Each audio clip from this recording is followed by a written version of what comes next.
गरीब की बारिश। शहर की कच्ची बस्ती में एक गरीब मजदूर कालू रहा करता था। कालू के घर में उसकी पत्नी जानकी थी। जानकी लोगों के घरों में झाड़ू पोछा करके कुछ पैसे कमा लेती थी और वहीं कालू किसी तरह मेहनत मजदूरी करके 2 वक्त की रोटी का जुगाड़ कर लेता था। कुछ दिनों से हो रही बारिश के कारण कालू की मजदूरी बंद हो गई थी। अरे जानकी, इस बार तो बरसात ने हद ही कर दी, रुकने का नाम ही नहीं ले रही। कुछ समझ में नहीं आ रहा, अगर इसी तरह काम पर नहीं गया तो 2 वक्त की रोटी का जुगाड़ कैसे होगा। अरे तुम चिंता क्यों करते हो, बारिश का क्या है, 1 आध दिन में रुक जाएगी और उसके बाद में फिर से काम शुरू हो जाएगा। अरे 3 दिन तो हो गए, बरसात तो रुक ही नहीं रही है और आगे भी रुकने के कोई आसार नहीं दिख रहे। तो क्या हुआ, तुम्हारा काम बंद हुआ है ना? मैं तो अभी भी लोगों के घर झाड़ू पोछा करने जाती ही हूँ। मेरे पगार से कुछ दिन तो निकल ही जाएंगे। अरे घर का खर्चा तो हम किसी तरह चला लेंगे जानकी, लेकिन ये जो छत टपक रही है इसका क्या करेंगे? ये बात तो आपकी सही है। हमारी झोपड़ी अब काफी पुरानी हो चुकी है और इसके छप्पर में भी कई सारे छेद हो गए हैं। रात भर पानी टपकता रहता है।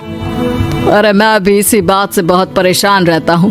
कहीं किसी दिन ज्यादा बारिश आ गई तो हमारी झोपड़ी टूटकर बिखर ना जाए। राम राम राम, ऐसी अशुभ बातें क्यों करते हो? अरे ऐसा कुछ नहीं होने वाला। ये झोपड़ी ही तो हमारा सब कुछ है। अगर यही नहीं रही तो हम जाएंगे कहाँ? ठीक है जानकी, जब तुम्हारी पगार मिल जाएगी तो कुछ पैसे बचाकर झोपड़ी के छप्पर की मरम्मत करवा लेंगे। शायद हमारी परेशानी कुछ कम हो जाए। ठीक है जी, अब ना ज्यादा परेशान मत हो। ये लो, खाना खा लो और सो जाओ। सुबह मुझे भी जल्दी काम पर जाना है। जानकी और कालू अपनी झोपड़ी में सो गए। रात को अचानक से बहुत तेज बारिश शुरू हो गई। धीरे धीरे बारिश का पानी कालू की बस्ती में भरने लगा। पानी भरते भरते झोपड़ी के बाहर तक पहुंच गया था। सुबह के वक्त जब कालू और जानकी सोकर उठे, हे भगवान, ये क्या हो गया?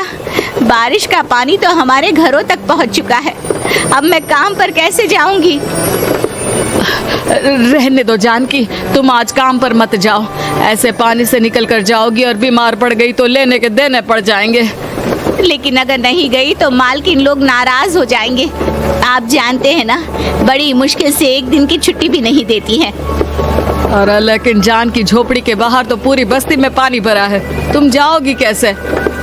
जानकी जैसे तैसे करके काम पर चली जाती है, लेकिन अगले दिन फिर से बहुत ज्यादा बारिश होती है और बस्ती में ज्यादा पानी भर जाता है। आज तो मैं तुम्हें किसी भी तरह काम पर नहीं जाने दूंगा। अरे अगर तुम्हें कुछ हो गया तो क्या होगा? ठीक है, तुम ठीक ही कहते हो, आज नहीं जाती। अगर मालकिन नाराज हो गई तो मना लूंगी किसी तरह। अरे मनाने वाली क्या बात है? जब तुम बताओगी कि हमारी झोपड़ी में पानी भर गया है तो वो खुद ही समझ जाएंगे ना। अगले 2 दिन तक तेज बारिश होने की वजह से जानकी, कालू और आसपास की बस्ती में रहने वाले सभी लोगों के घरों में पानी भर जाता है, जिसकी वजह से जानकी काम पर नहीं जा पाती। और 3 दिन के बाद जैसे ही जानकी काम पर पहुंचती है, कहाँ थी तुम? पिछले 3 दिनों से काम पर क्यों नहीं आई? मैम साहब, क्या बताऊं, इतनी ज्यादा बारिश हो रही थी, हमारी पूरी बस्ती में पानी भर गया है और उससे भी ज्यादा तो मेरी झोपड़ी के अंदर पानी भर गया। आप ही बताइए कैसे आती मैं? इसका मतलब ये हुआ कि बारिश होगी तो तुम काम पर नहीं आओगी? ना ना, मेरे कहने का ये मतलब नहीं था मैम साहब। तुम जानती भी हो 3 दिन से कितनी परेशानी हो रही है मुझे। सारा काम मुझे खुद करना पड़ा। माफ कर दीजिए मालकिन जी, पर मैं क्या करती, आने के लिए रास्ता ही नहीं था, सब जगह पानी भरा हुआ था। बहाने तो तुझे बहुत बनाने आते हैं। जानकी देख, अगर अगली बार ऐसा किया ना तो फिर काम से हमेशा के लिए छुट्टी। अरे ना ना मालकिन, ऐसा मत कीजिए। बारिश की वजह से मेरे पति की मजदूरी भी छूट गई है। बड़ी मुश्किल से घर में 2 वक्त खाने की रोटी का जुगाड़ हो पाता है। आप मुझे काम से निकाल देंगे तो हम क्या खाएंगे? अगर इतनी ही चिंता है तो फिर रोजाना काम पर आया करो। चलो अब जल्दी से जाकर घर का सारा काम करो। बारिश रुकने का नाम ही नहीं ले रही थी। पूरे शहर में बाढ़ जैसे हालात बन गए थे। लेकिन नौकरी जाने के डर से जानकी किसी तरह रोज काम पर जाती थी। एक दिन जब जानकी काम करके अपने घर लौट आई तो अचानक उसकी बस्ती में कुछ लोगों का शोर सुनाई दिया। अरे लगता है बाहर कुछ हुआ है, मैं जाकर देखता हूँ।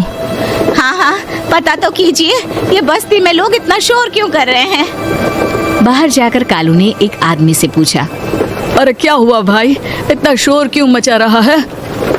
अरे क्या बताए भैया, अपनी बस्ती के बाहर एक पुल टूट गया है और वहाँ पर एक कार फंसी है। थोड़ी देर में अगर किसी ने नहीं बचाया ना तो वो कार पानी में बह जाएगी।